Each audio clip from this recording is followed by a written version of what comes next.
Good morning class. आपका पाठ था चढ़ना, जो एक ऐसे व्यक्ति की कहानी थी जो राजस्थान जैसे सूखाग्रस्त इलाके का रहने वाला था और वहाँ पे लेखिका उस समय दौरे पर गई थी वहाँ की परिस्थितियों का जायजा लेकर अपने लेख में लिखने के लिए। चढ़ना पहले उसमें खंड में आपने पढ़ा कि जैसे ही चढ़ना लेखिका को देखता है, अपने मृत पत्नी का परिचय देता है, अपने दशा दिखाता है कि कैसे वो गरीबी में जीवन यापन करते हैं।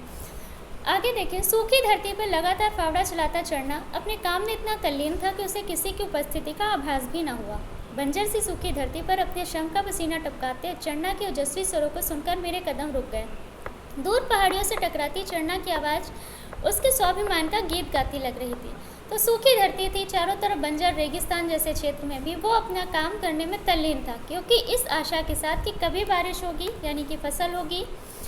तो इसी आशा और उम्मीद की किरण को देखते हुए वो अपना काम कर रहा था। मेरे प्रश्न को सुनकर चढ़ना ने छरभट को फावड़ा धरती पर पटका, झुककर धोती के किनारे से मुंह पोंछा, फिर आवाज़ की गर्दन और विश्वासपूर्वक बोला, धरती सूखी है, आकाश नहीं। उसके इस वाक्य में एक आशावादिता थी कि धरती सूखी है, भले हमारा कुछ समय के लिए समय बुरा हो, लेकिन आकाश यानी कि उम्मीद हमें कभी भी नहीं छोड़नी चाहिए। अपने श्रम का ऐसा अटूट विश्वास, आस्था और विश्वास की इतनी गहनता मैंने उस श्रम अनुभव न करते हुई थी। चढ़ना का कथन अब भी मेरे मन में गूंज रहा था। उसने फावड़ा उठाया और पगडंडी से मुझे राग दिखाते हुए चल पड़ा। वह बढ़ रहा था ऊंचाई पर, टीले की चोटी पर, झोपड़ी की ओर। बाहर से साधारण से दिखाई देने वाली झोपड़ी में प्रवेश कर मैं सन्न रह गई। झोपड़ी की दीवारों पर गेरू और चूने से हाथी, घोड़े, मोर तथा फूल पत्तियों के कलात्मक चित्र बने थे, मानो किसी निपुण कलाकार ने उससे अपनी कुची से रंग भरा हो। झोपड़ी के भीतर की दीवारों पर मिट्टी की लिपाई से अंकित कलात्मक भित्ति चित्र, जमीन पर बिछी चटाई और कोने में रखी कुटी मिट्टी से बना बड़ा सा बर्तन, 2-4 बर्तन, चूल्हा और एक पोटली, यही थी चढ़ना की कुल पूंजी। तो वो अपनी झोपड़ी में लेखिका को ले गया, जहाँ पे कच्ची दीवारों का घर था, जिसपे बहुत ही सुंदर चूने से अच्छे सुंदर चित्र बनाए गए थे। भित्ति चित्र कहते हैं दीवारों पर बनाई गई हुई आर्ट जो होती है, उसे कहते हैं भित्ति। वहाँ कुछ मिट्टी के ही बर्तन रखे थे। यह सुनते ही मानो किसी कलात्मक लोक में खो गया। उसी ने बनाया है बाई साहब, वही बनाती थी सब। 2 साल पहले राम जी को प्यारी हो गई, बेटा भी साथ ले गई, बड़ी भली थी वह। हाथ में जादू था उसके, मिट्टी छू लो तो मिट्टी बोलने लगी। ये चटाई है ना, उसी के हाथों की बनी है। बांस की छाल से क्या चटाइयाँ, टोकरियाँ बनाती थी, हाथ लगाए और चटाई पूरी। तो लेखिका उसकी झोपड़ी की उस कलात्मकता के विषय में पूछती है कि ये सब किसने बनाया है, तो वो अपनी पत्नी का परिचय देता है, जो अब इस समय नहीं रह गई थी। वो कहती है कि सब उसकी पत्नी ने ही बनाया था। बहुत सुंदर थी, बहुत कुशल थी और बहुत अच्छे से अपना काम करती थी। जमीन पर उकड़ू बैठ चढ़ना के चेहरे पर क्षण भर को निराशा का भाव आया, परंतु फिर भी उसकी आंखों में चमक थी, मानो वो अपनी पत्नी की उपस्थिति अब महसूस कर रहा हो।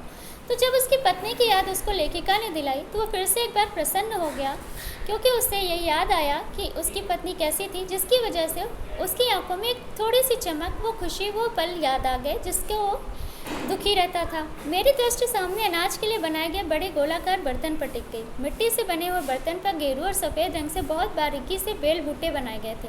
सच में उसके हाथ में जादू रहा होगा, मुझे लगा। उसका गुदा हुआ ऐसा फूल सा चेहरा दिखता था नारी कि गांव के सब लोग देखते ही रह जाते थे। चढ़ना उस समय अपने सुनहरे अतीत में तल्लीन था। आवाज़ में जादू था उसकी, इतना नाचती थी कि पाँव थकते ही ना थे। चढ़ना बोलता जा रहा था और अपनी अतीत की स्मृतियों में खोया जा रहा था। वो धीरे धीरे अपनी पत्नी की बातें याद दिलाकर लेखिका को याद बता रहा था कि उसकी पत्नी कैसी थी, कैसी दिखती थी और कैसे काम करती थी। एकाएक चढ़ना उठा और झोपड़ी में एक और रखी चक्की के समीप रखे बर्तन की ओर बढ़ा। बर्तन से लुढ़काकर मांड निकालकर कटोरे में मांड नज़दीक आ बैठा। दिन भर इसे ही पीकर काट देते हैं भाई साहब। हफ्ते से सरकारी जीप आकर किलो 2 किलो अनाज के दाने दे जाती है, इसी चक्की में पीस लेता हूँ, पियो भाई साहब। उसने कटोरा मेरी ओर बढ़ाया और फिर बोलता गया, भाई साहब आकाश अब भी नीला है, आज से कभी मेघ बरसेंगे, धाड़ी ने खुशहाली आएगी, मेघ बरसेगा ज़रूर भाई साहब। तो उसने लेखिका को थोड़ा सा मांड पीने के लिए दिया और बताया कि वो अपना जीवन यापन इसी मांड के सहारे ही करते हैं। आगे चढ़ना अपनी उम्मीद को नहीं छोड़ता और कहता है कि उसे पूरी उम्मीद है कि एक दिन बारिश ज़रूर होगी और फिर से उसके जीवन में खुशहाली आएगी।